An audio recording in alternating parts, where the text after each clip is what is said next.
भारत का इतिहास मुगलों के बिना अधूरा है। मुगलों ने भारत में 300 सालों से भी अधिक समय तक राज किया। बाबर, अकबर और शाहजहां से लेकर बहादुर शाह जफर तक कई मुगल शासकों ने दिल्ली की राजगद्दी से भारत में शासन किया। लेकिन कई सवाल आज भी इतिहास के पन्नों से गायब हैं। आखिर मुगल भारत क्यों आए थे? मुगलों ने भारत में अपना साम्राज्य कैसे स्थापित किया? राजपूतों और मराठाओं के रहते कैसे विदेशी ताकतों ने भारत में इतने लंबे समय तक राज किया? आखिर क्या है मुगलों के इतिहास की असली कहानी? आइए इसके बारे में थोड़ा डिटेल में समझते हैं।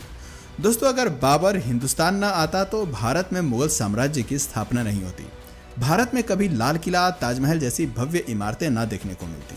बाबर का असली नाम जहीरुद्दीन मोहम्मद था। उसका जन्म 14 फरवरी 1483 को फरजाना में हुआ था। फरजाना आज के समय में उज्बेकिस्तान के अंतर्गत आता है। बाबर को तैमूर और चंगेज खान का वंशज भी माना जाता है। केवल 12 वर्ष की उम्र में ही बाबर ने फरजाना की राजगद्दी संभालनी शुरू कर दी थी। ये बात बाबर के कुछ रिश्तेदारों और अंकल को रास नहीं आई और उन्होंने बाबर को हटाने के लिए षड्यंत्र बनाने शुरू कर दिए। बाबर को फरजाना और समरकंद से बेदखल कर दिया गया। कई सालों बाद साल 1504 में बाबर ने अफगान की राजधानी काबुल को जीत लिया और अपनी सत्ता स्थापित की। लेकिन बाबर सिर्फ काबुल से संतुष्ट होने वाला नहीं था, वो अपने साम्राज्य का विस्तार करना चाहता था। बाबर जानता था कि यदि उसे साम्राज्य का विस्तार करना है तो इसके लिए धन दौलत की भी जरूरत होगी और उस समय भारत से ज्यादा धन शायद ही किसी और के पास था। दुनिया भर में उस समय भारत को दुनिया में सोने की चिड़िया कहा जाता था। 1525 में बाबर ने भारत में एंट्री करने की योजना पर काम करना शुरू किया। भारत को गुलाम बनाने और यहाँ राज करने के उद्देश्य से उसने भारत का रुख किया। उस समय हिंदुस्तान में लोधी वंश का राजा इब्राहिम लोधी का शासन चल रहा था। इसके अलावा राजस्थान में राजपुताना का शासन चल रहा था, तो वहीं साउथ में विजयनगर अंपायर अपने पैर पसार रहा था। इब्राहिम लोधी बहुत सनकी था। उसे कुर्सी से हटाने के लिए उसके चाचा अलाउद्दीन लोधी और पंजाब के गवर्नर दौलत खान ने एक प्लान बनाया और काबुल से बाबर को भारत आने का निमंत्रण भेजा। बाबर को तो जैसे इसी मौके का इंतजार था और तुरंत ही अपनी सेना के साथ उसने भारत की ओर रुख कर दिया। 15 दिसंबर 1525 को उसने सिंधु नदी पार की। बाबर के पास सिर्फ 12,000 की सैनिकों की टुकड़ी थी। सिंधु नदी को पार करते ही बाबर ने पंजाब प्रांत को जीतना शुरू कर दिया। बाबर के पास दमदार आर्मी के साथ ही तोपखाने और बारूद यानी कि गन पाउडर भी था। बैटल ऑफ पानीपत भारत की धरती पर लड़ा गया पहला युद्ध था जिसमें गन पाउडर का इस्तेमाल किया गया था। बाबर एक कुशल आर्मी कमांडर भी था। उसे युद्ध का बहुत अच्छा खासा तजुर्बा था, साथ ही उसकी स्ट्रेटजी भी कमाल की थी। वहीं दूसरी ओर इब्राहिम लोधी के पास 1 लाख सैनिकों की विशाल आर्मी थी, जिसमें पैदल सैनिक, हाथी, घोड़े, बैलगाड़ियां सब कुछ थी। इतनी बड़ी सेना को देखकर भी बाबर का हिम्मत डगमगाया नहीं। वो काफी बहादुर योद्धा माना जाता था। काबुल सहित पूरे अफगानिस्तान और उज्बेकिस्तान में आज भी बाबर को एक महान योद्धा के रूप में जाना जाता है। कई जगह उसके पुतले भी लगे हैं। वहां के लोगों को बताया जाता है कि बहुत कम सेना के साथ बाबर ने भारत पर फतह हासिल की थी। पानीपत दिल्ली से करीब 60 किलोमीटर की दूरी पर स्थित है और वर्तमान समय में हरियाणा का एक जिला है। बाबर ने इब्राहिम लोधी को युद्ध के लिए ललकारना शुरू किया। अपनी रणनीति वो पहले ही बना चुका था। उसने दुश्मन के इलाके में एक खाई खुदवाई जिससे कि लोधी की सेना ज्यादा फैलाव न कर पाए और बाबर की सेना को आसान टारगेट मिल सके।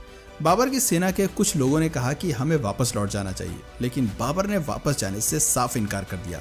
उसने कहा कि हम इतनी दूर आए हैं तो अब दिल्ली जीते बिना वापस नहीं लौटेंगे। बाबर अपनी सेना की प्लानिंग भी बहुत अच्छी तरीके से करता था। सबसे आगे स्काउट्स खड़े होते थे जो दुश्मन सेना की खबर बाबर तक पहुंचाते थे। उसके पीछे बैलगाड़ियां लाइन से खड़ी कर देता था। सभी बैलगाड़ी को चमड़े की बेल्ट से बांध दिया जाता था और उनमें थोड़ा थोड़ा गैप छोड़ दिया जाता था। उन गैप्स में सैनिक तीर कमान लेकर खड़े होते थे और बीच में थोड़ी थोड़ी दूरी पर ही तोपखाने भी तैनात कर दिए जाते थे। सैनिकों के पास जो तीर कमान होते थे वो भी कोई साधारण नहीं थे। उनकी डोरी खींचने में ही काफी ताकत लगती थी। एक तीर 600 मीटर की दूरी तक जा सकता था, जो करीब 7 फुटबॉल के स्टेडियम के बराबर है। हर 5 सेकंड में सैनिक तीर चला सकता था और एक तीर 4000 पाउंड का फोर्स क्रिएट कर सकता था। बाबर के पास एक वेल ऑर्गेनाइज्ड आर्मी थी। दूसरी ओर लोधी की सेना ने भी मैदान में डेरा डाल दिया, जिसमें 1 लाख से अधिक सैनिक थे। लेकिन इतिहासकारों ने लोधी की सेना को सेना न कहकर बल्कि मेले का नाम दे दिया। बाबर और लोधी दोनों ही सामने वाली सेना के पहले आक्रमण करने का इंतजार कर रहे थे। बाबर जानता था कि उसने पहले अटैक किया तो उसके जीतने की संभावना कम हो जाएगी। 19 अप्रैल 1526 की रात को वो अपनी सेना की एक छोटी सी टुकड़ी को लोधी के कैंप में भेजता है। जैसे ही कुछ सैनिक लोधी के कैंप के पास पहुंचे, लोधी की सेना ने उन पर हमला कर दिया। बाबर के सैनिक वापस लौट आए और कुछ सैनिकों की मौत भी हो गई। इससे लोधी खुश हो गया और सोचने लगा कि बाबर की सेना को हराना काफी आसान है। लेकिन असल में बाबर ने तो मछली पकड़ने के लिए सिर्फ दाना फेंका था। 21 अप्रैल 1526 की सुबह लोधी की सेना ने बाबर की सेना पर अटैक कर दिया। लोधी की सेना बाबर के सैनिकों द्वारा बनाए गए ट्रेंच में गिर गई। वहां से बाहर निकलने में उन्हें जितना समय लगा, इतनी देर में बाबर ने तोप चलाने का आदेश दे दिया। लोधी ने सेना में सबसे आगे 300 हाथी तैनात किए थे। उसे लग रहा था कि हाथी जल्दी ही सामने वाली सेना को पछाड़ देंगे, लेकिन होता इसके बिल्कुल विपरीत है। तोपखानों की आवाज से हाथियों ने अपना संतुलन खो दिया और अपनी ही सेना को नुकसान पहुंचाना शुरू कर दिया। अपनी ही सेना के कई सैनिकों को हाथियों ने कुचल कर मार दिया। साथ ही तोपखाने से भी उनकी सेना को नुकसान पहुंच रहा था। थोड़ी ही देर में बाबर की पूरी सेना लोधी पर हावी होती नजर आई। कई घंटों तक युद्ध जारी रहा। शाम होते ही लोधी मारा गया और उसका कटा हुआ सिर बाबर के सामने पेश कर दिया गया। इस युद्ध के बाद बाबर को अच्छी खासी धन दौलत मिली। इतिहासकारों का कहना है कि बाबर ने जीता हुआ सारा धन जनता में बंटवा दिया था और इसके बाद जनता ने खुश होकर कलंदर नाम की उपाधि उसे दे दी। सन 1526 में 43 साल की उम्र में बाबर ने दिल्ली में मुगल सल्तनत की स्थापना की। लोधी को हराने के बाद राजपूतों ने उसका विरोध किया। पानीपत के युद्ध के बाद बाबर ने 3 बड़ी लड़ाइयां लड़ी, battle of Khanwa, battle of Chanderi और बैटल ऑफ खागरा। उसने इन सभी लड़ाइयों में जीत हासिल की, लेकिन 26 दिसंबर 1530 को उसकी मृत्यु हो गई। मृत्यु के बाद बाबर को पहले तो आगरा में दफनाया गया, लेकिन उसकी अंतिम इच्छा के मुताबिक बाद में उसे काबुल में दफना दिया गया, जहां बागे बाबर नाम से उसका मकबरा आज भी बना हुआ है। बाबर के बाद हुमायूं को दिल्ली का बादशाह बनाया गया। हुमायूं के 3 और भाई भी थे और उन्हें भी अलग अलग राज्य सौंप दिए गए थे। हुमायूं काफी शांत स्वभाव का बादशाह माना जाता था और कोई भी फैसला हमेशा सोच विचार करने के बाद ही लिया करता था। लेकिन वहीं हुमायूं के भाइयों का दिमाग हर वक्त षड्यंत्र में लगा रहता था। तीनों भाई मिलकर ये योजना बनाते थे कि कैसे हुमायूं से दिल्ली का तख्त हासिल किया जाए और कई बार भाइयों के बीच में जंग भी हुई। हुमायूं पर कई बार जानलेवा हमले भी हुए। सन 1539 में चौसा में हुमायूं की भीषण लड़ाई हुई और 1540 में बिलग्राम में भी हुमायूं को युद्ध करना पड़ा। इस युद्ध में हुमायूं की हार हुई और शेरशाह जीत गया और युद्ध में हार के कारण हुमायूं को अपनी जान बचाकर भारत से भागना पड़ा। कुछ समय तक वो सिंध में भेष बदल कर रहा। हुमायूं ने हमीदा बानो से शादी की और मोहम्मद जलालुद्दीन अकबर को जन्म दिया। करीब 15 साल तक भारत से बाहर रहते हुए हुमायूं ने अपनी एक विशाल सेना तैयार कर ली थी। साल 1555 में हुमायूं को फिर से दिल्ली फतेह करने में कामयाबी मिल गई, लेकिन इसी वर्ष लाइब्रेरी में सीढ़ियां चढ़ते वक्त उसका पैर फिसल गया और उसकी मौत हो गई। हुमायूं की मौत के बाद मुगल साम्राज्य लड़खड़ा गया और राजा हेमू ने दिल्ली पर आक्रमण कर दिया। उस समय अकबर की उम्र केवल 12 साल की थी और वो राजा हेमू की सेना के आगे कुछ नहीं कर पाया। लेकिन मुगलों के पास एक वफादार सेनापति था जिसका नाम बैरम खान था। बैरम खान ने एक सेना तैयार की, अकबर को युद्ध कौशल की जानकारी दी और 1556 में पानीपत की दूसरी लड़ाई में राजा हेमू को हरा दिया। 13 साल की उम्र में अकबर दिल्ली के तख्त पर विराजमान हो गया। अकबर एक धर्मनिरपेक्ष राजा माना जाता था। उसने राजा बनते ही लोगों का दिल जीतना शुरू कर दिया। 1568 में उसने चित्तौड़ को जीता, लेकिन इसके लिए अकबर को कड़ी मेहनत करनी पड़ी। दिल्ली जीतने के बाद अकबर किसी भी तरह से राजस्थान को जीतना चाहता था, क्योंकि राजस्थान के राजपूत काफी बहादुर माने जाते थे और अकबर जानता था कि यदि राजस्थान को जीत लिया तो पूरे हिंदुस्तान को जीतना फिर ज्यादा मुश्किल नहीं होगा। राजस्थान के कारीगरों को हथियार बनाने में महारत हासिल थी।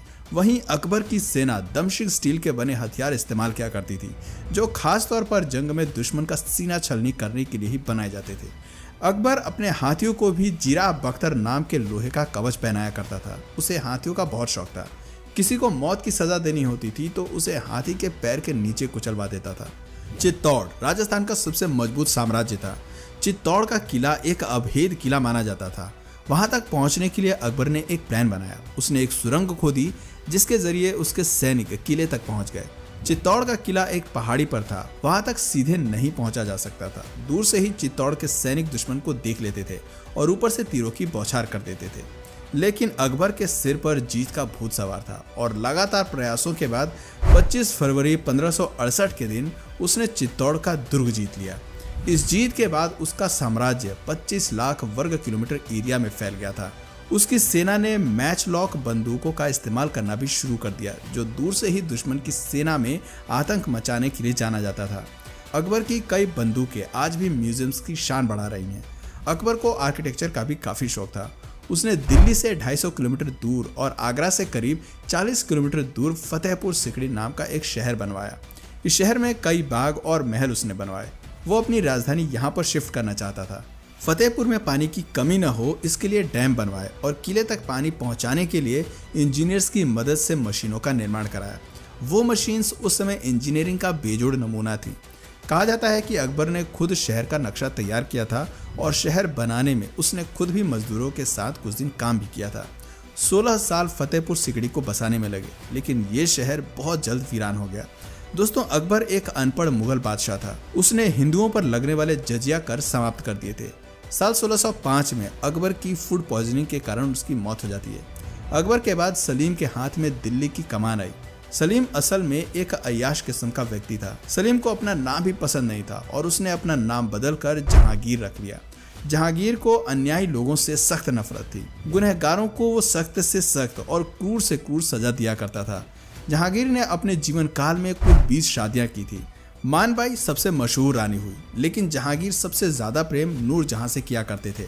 जहांगीर के शासनकाल में ही अंग्रेजों ने भारत में आकर ईस्ट इंडिया कंपनी की स्थापना की थी और व्यापार करने की इजाजत मांगी थी। 20 बीवियों से जहांगीर की कई संतानें हुई, लेकिन उसका केवल एक पुत्र ही जीवित रहा, जिसका नाम खुर्रम खान उर्फ शाहजहां रखा गया। सन 1627 में जहांगीर की मौत के बाद शाहजहां दिल्ली का बादशाह बना।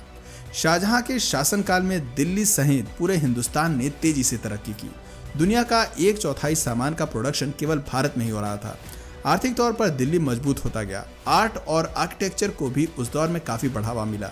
मोती मस्जिद, विश्व प्रसिद्ध ताजमहल, दिल्ली का लाल किला, दीवाने आम और दीवाने खास जैसे कई नायाब नमूनों का निर्माण शाहजहां ने ही करवाया था।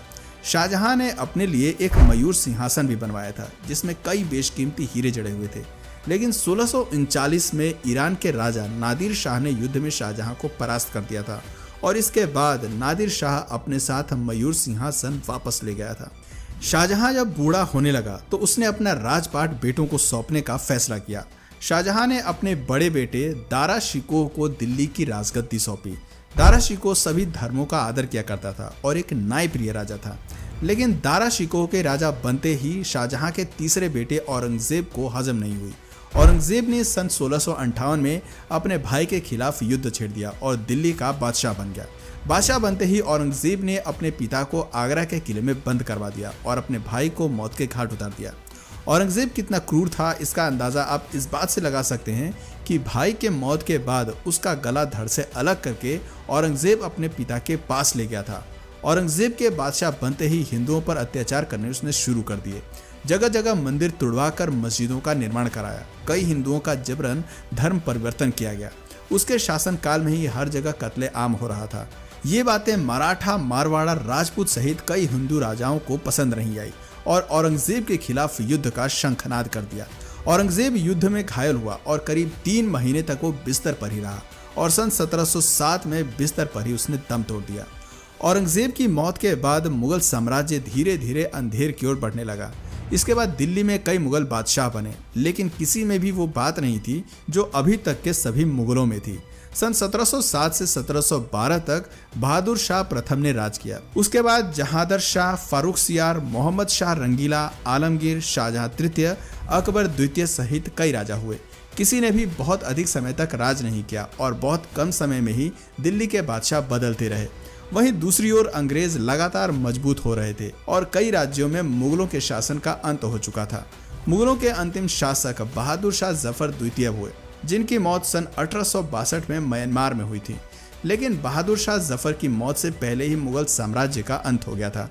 सन 1857 मुगल साम्राज्य का दिल्ली में अंतिम समय माना जाता है। तो दोस्तों, ये थी भारत में मुगलों के इतिहास की असली कहानी। दोस्तों, अगर इसी तरह के और भी इंटरेस्टिंग टॉपिक्स आपको पसंद है तो नीचे कमेंट सेक्शन में पार्ट 2 जरूर लिखिएगा। और अगर इस वीडियो से आपको कुछ नया जानने या सीखने को मिला या फिर इंटरेस्टिंग लगा तो प्लीज़ इस वीडियो को एक लाइक करके अपने फ्रेंड्स और फैमिली में से ज़रूर शेयर करें। और यदि आप इस चैनल पर नए हैं तो प्लीज़ इस चैनल को सब्सक्राइब करके बेल नोटिफिकेशन आइकन को ऑन कर लीजिए ताकि हमारे आने वाले वीडियोज़ आप मिस ना करें। मिलते हैं फिर किसी वीडियो में नए टॉपिक के साथ, तब तक के लिए नमस्कार।